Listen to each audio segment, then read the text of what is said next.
कदम दर कदम चलो ऐसे कि निशान बन जाए, काम करो ऐसा कि पहचान बन जाए।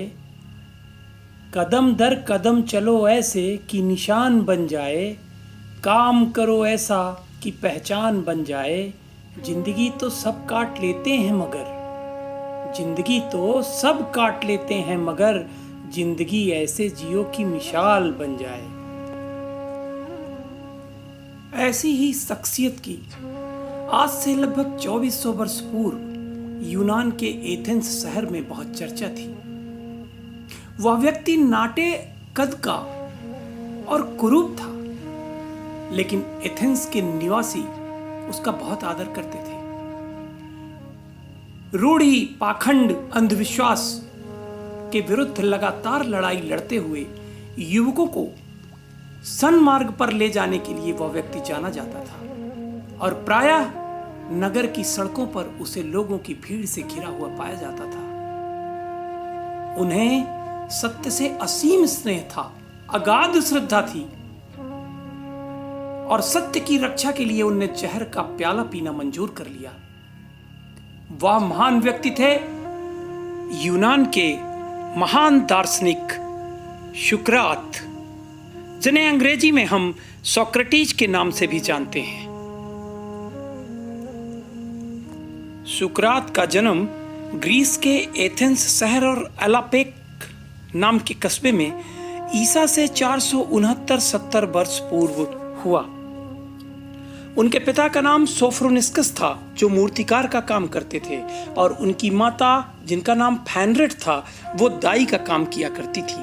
सुकरात का प्रारंभिक जीवन बहुत ही गरीबी और अभाव में बीता, यहाँ तक कि उनके पास विद्या अध्ययन के लिए भी पैसे नहीं थे।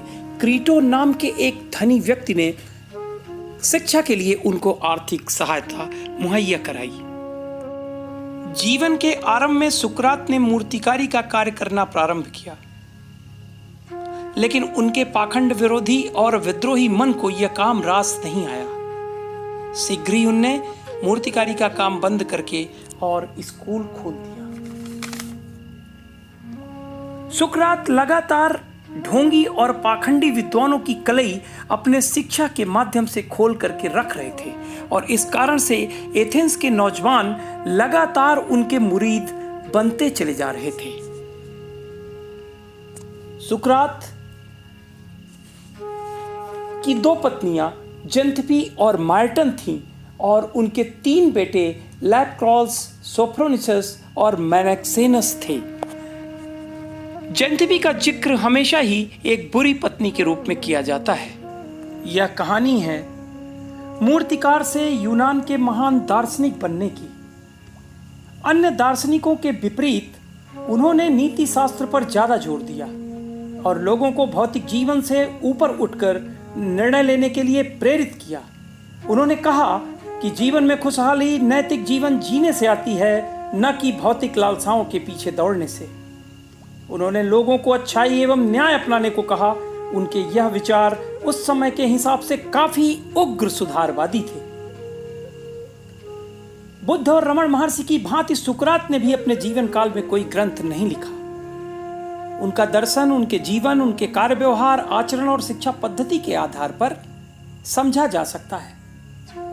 जेनोफोन एक इतिहासकार था, एरिस्टोफनीज नाटककार था, प्लूटो और अरस्तू उनके शिष्य थे। इनके माध्यम से और इनकी लिखी हुई किताबों के माध्यम से सुकरात के बारे में जानकारी प्राप्त होती है।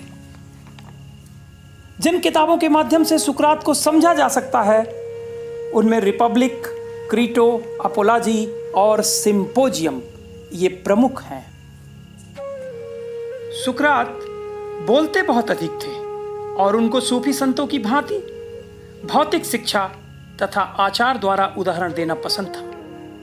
वस्तुतः उनके समसामयिक भी उनको सूफी ही समझते थे। सुकरात कभी भी किसी भी सवाल का एक उत्तर देने के बजाय उस सवाल के सभी संभावित उत्तरों पर चर्चा करते थे। वो कभी यह दावा ही नहीं करते थे कि उन्हें सभी सवालों के जवाब पता है। इसके बजाय वो यह कहते थे कि मैं जानता हूं कि मैं कुछ भी नहीं जानता। अपने समय के कई शिक्षकों के उलट सुकरात अपने छात्रों से किसी भी तरह की कोई फीस नहीं लेते थे। एक ही विषय को प्रश्नों और उत्तरों के द्वारा समझाने की तर्कपूर्ण विधि को ही आज सुकराती विधि कहा जाता है। युवाओं और एथेंस के विद्वानों ने सुकरात के इर्द गिर्द होकर के दार्शनिक चर्चाओं में भाग लेना शुरू कर दिया था। उनके विमर्श के विषय होते थे ईश्वर, सृष्टि, धर्म, राजा, प्रशासन, राजधर्म, प्रजाधर्म आदि। ईश्वर एक है ऐसी मान्यता थी सुकरात की। उनके चिंतन को उनके शिष्यों प्लेटो और अरस्तु ने आगे बढ़ाया, जिन्हें क्रमशः अफलातून और एरिस्टोटल के नाम से भी जाना जाता है। सुकरात को पाश्चात्य दर्शन का जनक कहा जाता है, फादर ऑफ वेस्टर्न फिलॉसफी। प्लेटो ने लिखा है कि आज हम जिसे यूरोपीय सभ्यता और संस्कृत के नाम से जानते हैं, उसमें सबसे ज्यादा योगदान ग्रीस का है। यूरोप ने रोमनों से कानून की महान पद्धति, राज्य संचालन का कौशल, जूडिया से धर्म और ग्रीस से दर्शन, विज्ञान और साहित्य पाया है। मिलकर तो यहां तक कहना है कि ईसाइयत के अतिरिक्त बाकी सभी ऐसी चीजों की उत्पत्ति जिन पर आधुनिक जगत नाच करता है, ग्रीस से हुई है। सुकरात दुनिया के सबसे प्रभावी गुरु चेले की चैन का पहला सिरा थे, अर्थात नींव के पत्थर थे। यह चैन सुकरात से प्रारंभ होकर प्लेटो और अरस्तु से होती हुई सिकंदर महान पर खत्म होती है। एक बार एक व्यक्ति ने सुकरात से प्रश्न किया कि आपके गुरु कौन हैं? सुकरात ने हंसते हुए जवाब दिया, तुम मेरे गुरु के बारे में जानना चाहते हो तो सुनो। दुनिया में जितने भी मूर्ख हैं वे सब मेरे गुरु हैं। व्यक्ति ने सोचा सुकरात मजाक कर रहे हैं, इसलिए उस व्यक्ति ने फिर से सवाल दोहराते हुए गंभीरतापूर्वक उत्तर देने का आग्रह किया। पर जब सुकरात ने वही उत्तर दोहराया तो उस व्यक्ति को बड़ा आश्चर्य हुआ। व्यक्ति ने पूछा, आखिर मूर्ख आपके गुरु कैसे हो सकते हैं? सुकरात ने जवाब दिया, मैं हमेशा यह जानने की कोशिश करता हूं कि किस दोष की वजह से किसी को मूर्ख कहा जा रहा है। अगर मुझे लगता है कि यह दोष मेरे भीतर भी है तो मैं अपने भीतर के उस दोष को दूर कर लेता हूं, जिससे कि मुझे मूर्ख न कहा जाए। इस तरह मैंने जो भी ज्ञान प्राप्त किया है वह मूर्खों से ही किया है। अगर वो न होते तो मुझे अपने में सुधार करने का मौका कैसे मिलता? अब तुम्हें निर्णय कर लो कि मूर्ख मेरे वास्तविक गुरु हैं या नहीं। सुकरात का जवाब सुनकर वह व्यक्ति संतुष्ट हो गया और उसने भी यह तरीका अपने जीवन में अपनाने का निश्चय किया। एक बहुत ही रोचक, प्रेरणादायक और शिक्षाप्रद प्रसंग है। एक बार सुकरात अपने शिष्यों के साथ बैठ करके किसी गंभीर विषय पर विमर्श कर रहे थे। उस दरमियान किसी कार्य के लिए उनकी पत्नी जेंथपी, जिसे कर्कश और झगड़ालू पत्नी के रूप में जाना जाता है, बार बार आवाज लगा रही थी। विषय इतना गंभीर था कि सुकरात उसको बीच में ही छोड़ करके जाना नहीं चाहते थे। जेंथपी अपनी बातों को अनसुना होते हुए देख करके अत्यंत क्रोधित हुई और एक बाल्टी कीचड़ ला करके उसने सुकरात के ऊपर डाल दिया। शिष्यों को लगा कि आज तो गुरुजी का धैर्य जवाब दे ही जाएगा और क्रोधित होकर के जेंथपी को तगड़ी डांट पिलाएंगे। जेंथपी को भी इस तरह सबके सामने कीचड़ डालने का अपराध बोध हुआ, लेकिन सुकरात बिल्कुल शांत, संयमित, मुस्कुराते हुए बोले कि जेंथपी बहुत ही काबिल और योग्य है। ठोकर लगाकर देखती है कि सुकरात कच्चा है या पक्का। उसके इस व्यवहार से मुझे पता चलता है कि मेरे अंदर सहनशीलता है या नहीं। ऐसा करके वह मेरा भला ही कर रही है। तात्पर्य यह है कि सहनशीलता ऐसा गुण है कि यदि इसे विकसित कर लिया जाए तो बड़ी से बड़ी मुश्किल हल हो सकती है। सुकरात ने कहा, जेंथपी मैं तुम्हारा बहुत आभारी हूं, क्योंकि इस घटना से जीवन में मुझे यह सीख मिली कि अभी तक जो मैं जानता था कि जो बादल गरजते हैं वो बरसते नहीं हैं, गलत था। सही यह है कि जो बादल इतनी देर से गरज रहे थे वो बरस भी सकते हैं। सुकरात का यह जवाब सुन करके जेंथपी अत्यधिक शर्मिंदा हुई और उसने कहा, मुझे क्षमा करें, आप देवता समान हैं, मैंने यह जानने में भूल की। उस दिन से पत्नी का व्यवहार बिल्कुल भी बदल गया। वह शांत रहती थी और सुकरात के कार्यों में मदद करती थी। सुकरात का मानना था कि प्रजातंत्र के लिए अति आवश्यक है कि देश में शिक्षा का स्तर ऊंचा हो और जनता पूर्ण शिक्षित हो। अगर इस सिद्धांत को विश्व इतिहास के आईने में देखा जाए तो सिर्फ वोटिंग की वजह से कई देश बर्बाद हुए हैं। द्वितीय विश्व युद्ध के दरमियान हिटलर इसी की वजह से आया था। लोगों ने बहुत बड़ी गलती की थी जो हिटलर की पार्टी को वोट किया था, और फिर दुनिया ने भी देखा था कि हिटलर ने कैसी तबाही मचाई थी। यहां तक कि सुकरात के केस में ही बिना किसी गलती के सिर्फ वोटिंग की वजह से ही मौत की सजा दे दी गई। दुनिया में जब भगवान और राजा बहुत शक्तिशाली थे, तब सुकरात जैसे महान गुरु एथेंस की सड़कों पर घूम घूम कर लोगों को समझा रहे थे, जागरूक कर रहे थे, शिक्षित कर रहे थे, मजबूत बना रहे थे, सही और गलत का फर्क समझा रहे थे, सत्य, न्याय और ईमानदारी से जीवन जीने को प्रेरित कर रहे थे। सुकरात के जीवन काल में एथेंस में भारी राजनीतिक उथल पुथल मची हुई थी, क्योंकि एथेंस को पेलोपोनेसियन युद्ध में स्पार्टा के हाथों भारी हार से अपमानित होना पड़ा था। इससे लोगों में राष्ट्रीयता की भावना और वफादारी गहरा गई थी। लेकिन सुकरात देशवासियों के देशभक्ति की परीक्षा लेते थे। वो किसी संप्रदाय विशेष के पक्ष में नहीं थे और स्वयं को विश्व का नागरिक मानते थे। सुकरात अक्सर रास्ते चलते हुए लोगों से सवाल करते थे और उनके समक्ष पाखंड, आडंबरों, रूढ़ियों और राजनेताओं की तीव्र आलोचना करते थे। इससे कई लोग उनके दुश्मन हो गए थे। शक के इस माहौल में कई लोगों ने उन्हें शत्रु का भेद दिया तो कई ने देशद्रोही तक कह दिया था। जबकि पेलोपोनेसियन युद्ध में स्पार्टा के विरुद्ध उन्होंने पैदल सैनिक के रूप में भाग लिया था और उनके मित्रों ने उनकी बहादुरी की सराहना भी की थी।